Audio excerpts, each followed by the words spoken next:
Hi everyone, we're back. Car now is at Steve Walford's and we're about to send it up on the lift. Have a look underneath.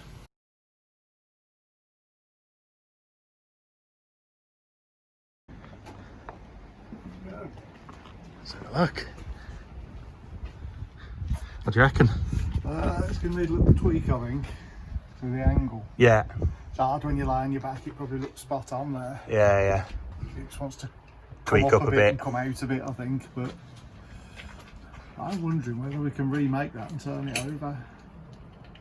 Okay. As in make some blocks, pack, Oh yeah. Pack it out and flip it over, then it's just an easy bleed. Oh well, yeah. Yeah. The theory's good though. If it works. Which I think it will. It should do, yeah. Because I mean that would compress in a little bit more, but obviously I didn't want to push it. A tiny bit of free play. Yeah. You can have a tiny bit. But the throw seems good, playing with it, so yeah, it looks alright actually. That's what I was on about the sill. Yes. That's which is probably why it's got the cover sill on it. Yeah. Probably need to do a bit of something with that. Yeah. Because it's that is sort of structural. Yeah. Take the cover sill off and we'll just make a piece. Yeah. I mean, to be honest, if we can dome it we can make there, a scalloped piece. Yeah, that would be ideal because then we can. The idea with the exhaust, like a piece of 6-inch tube or something, and I'll slice it in half and put that in. It'll look quite nice. Because the exhaust, if you come here, you'll see you can see straight up to the back of the straight back up to the back of the turbo. So it comes out kind of here and just 90 and round. Yeah. So I'm back at home now and spent a bit of time yesterday at Steve's just planning out the work that needs to be done there. Also got myself a bit of a shopping list and have ordered all the bits that were missing that we need in order to get the car now, well, finished. Finished means MOT'd and I can drive it home. So one of the things that I don't need to be doing, but I want to do something while I'm here, is something with that stack of wheels. So these are the same as the wheels that are currently on the back of the Prefect. These are the wheels I'm going to be running, but I don't want them in black. So there's a little bit of damage to them here and here. Plan is I'm going to rub those back and I'm going to chuck a coat of paint on them. Hopefully it'll come out all right. The reason I'm doing it is because I'm not sure that I want the colour that I'm going to do them. So rather than paying someone to do them, they're not like it, I'm going to do it and hope for the best. Okay, so I've just done the first pass over the wheels with the wet and dry at 80 grit, just to try and get the worst of the marks out. They are looking a little better. Unfortunately, some of the gouges are a little deeper than I thought they might be. So here and sort of over here. Now, if I was going to do this properly, I would get the filler out, I'd fill those, I'd sand it back again, etc, etc, etc. I'm not, these are not long-term wheels and I'm not even sure the colour's going to be right and I might end up getting a professional job done. I've got 4 of these wheels, I only need 2. So yeah, on these ones, I'm not going to bother with that level of effort. So we're just going to move on to the next grit and take out some of those scratches from the 80 and get towards getting this ready for primer. So I've been back over the wheels with the next grit off. I think I went over a 120 grit, and just giving them a rinse off to see how they're looking. They're coming up pretty good. Obviously still gonna have the gouges in, but generally speaking, they're coming up quite nicely. I'm kind of tempted to dry them off and give them a coat of edge primer. I'll have a think. So I decided what I'd do was just put a quick bit of edge primer over the centre and see what the finish is going to look like if I was to do the whole thing. I think the decision is it's going to need to go up through the grits a bit more, which I was probably being a little bit ambitious. So can let everything dry out properly and then go up through the grits, but I'll just show you why. You can see in this area how you can just see the scratches still through the edge primer, same as here. So that's obviously telling me that I need to go to a finer grit of paper before I paint. Which, as I said, I was being a little ambitious, hoping that I'd get away with just the 120 grit. I will probably make my way up to at least a 240 grit before doing primer now. In fact, I'm probably going to do a 240 grit next. Just about done on sanding back the wheel then, so I just done a 240 grit pass and rinsed it off, and yeah, that's definitely ready for a bit of paint now. Yes, I could go for a finer grit again, but I'm not after a perfect finish on these. I'm just after trying to work out whether or not I'm happy with the colour. So there you go, that's the wheel just all sanded back, rinsed off, sat outside to dry. So I think it's a couple of days since the last clip, but I have been carrying on working on the wheel, and happy to say I've just put on the clear coat. So I'll give you a quick look at what it's looked like through the stages via some photos I've taken for Instagram.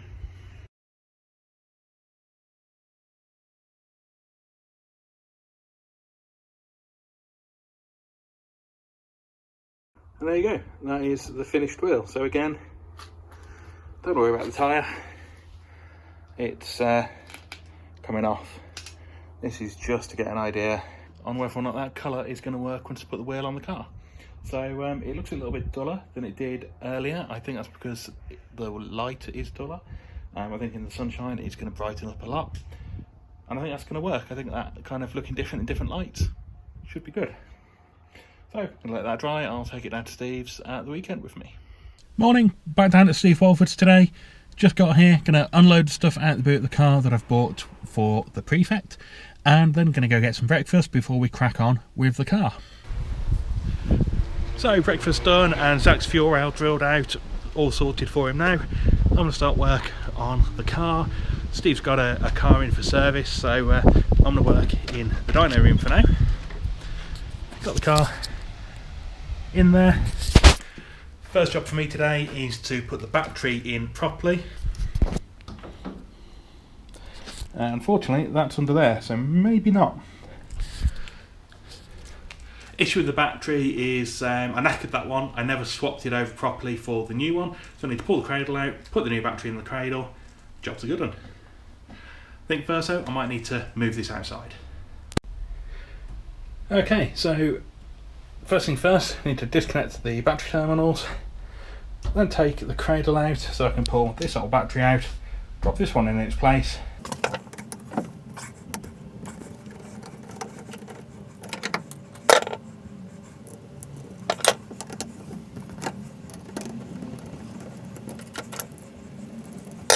There we go, so old battery out, new battery in. So got a few other jobs done now, and back on the Prefect, and first thing we're going to do now is work on the exhaust. Got the stainless steel 45, bit of straight, going to tack those together and have a look how it all fits in the car.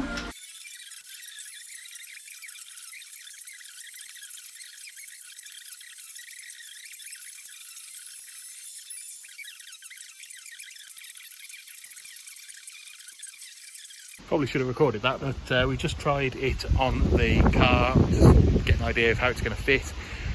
We need to take a cut off the 45-degree bend to sort of oval it a bit and put some angle on it, and reckon then it should all fit quite nicely.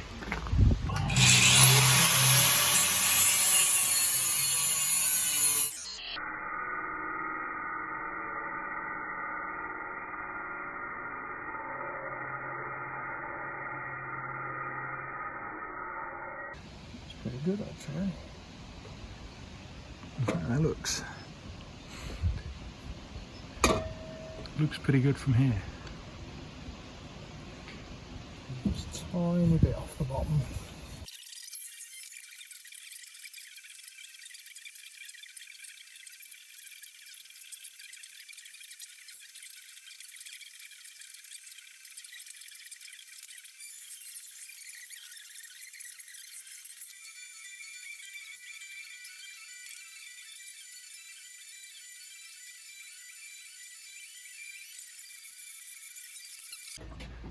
Steve's just tacked the flange onto the 45, giving it a go. Of course it's now making it difficult to get in.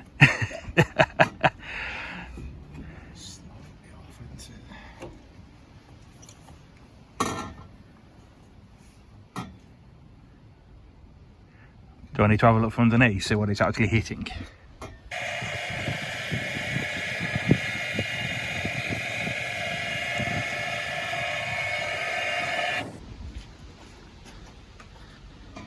Oh.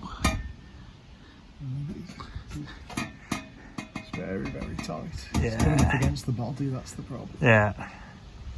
Okay, we can tweak that where that weld is, yeah, where the join is between the pipe and the bend. Yeah. It can be tweaked to fix that, I think. So Steve's just finished tacking up the exhaust. Just going to give it another try on the car, make sure it all fits, and fingers crossed then he can weld up the downpipe. Obviously it still needs more, you know, like a 3-inch V-band for the silencer and stuff putting on, but don't care about that. We just want to make sure the downpipe fits for now.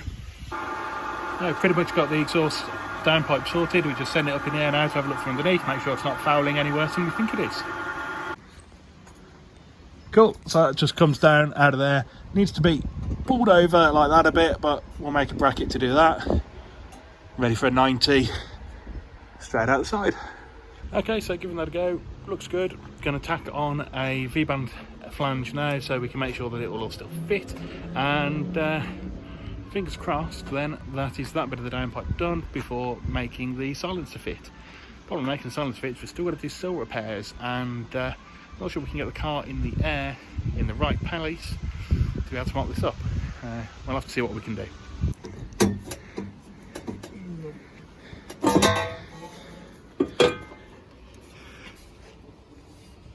Balls. Verdict there is we've got to put the V-band at the top.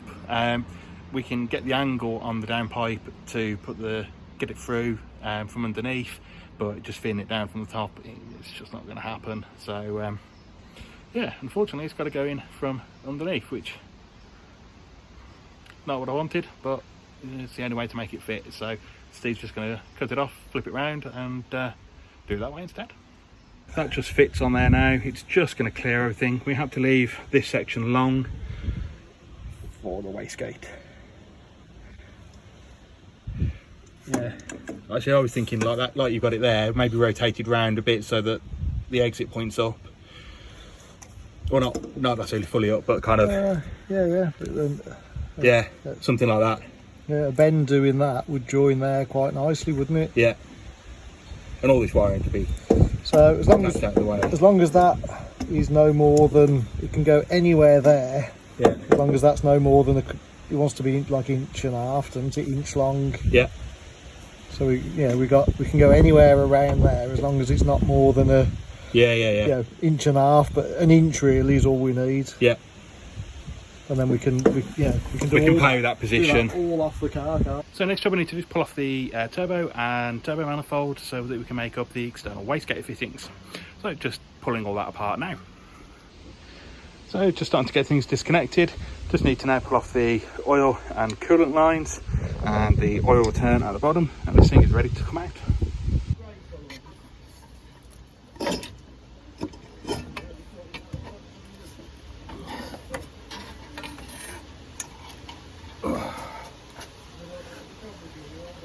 So that's turbo out on the floor. I'll get it over now to Steve with the downpipe. Steve's just made a start on the little bit we need to add onto the manifold for the wastegate while I was getting the manifold off. So that's going to want to live somewhere kind of like that. Glad Steve, not me, doing this job.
That's very roughly what we're going for. Obviously, it's not going to merge in quite like that showing, but Steve's just working on the merging piece now.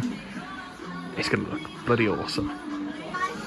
Okay, so that's the finished but not welded up article, and yeah, that looks awesome. You can see, oh, merges back in nicely.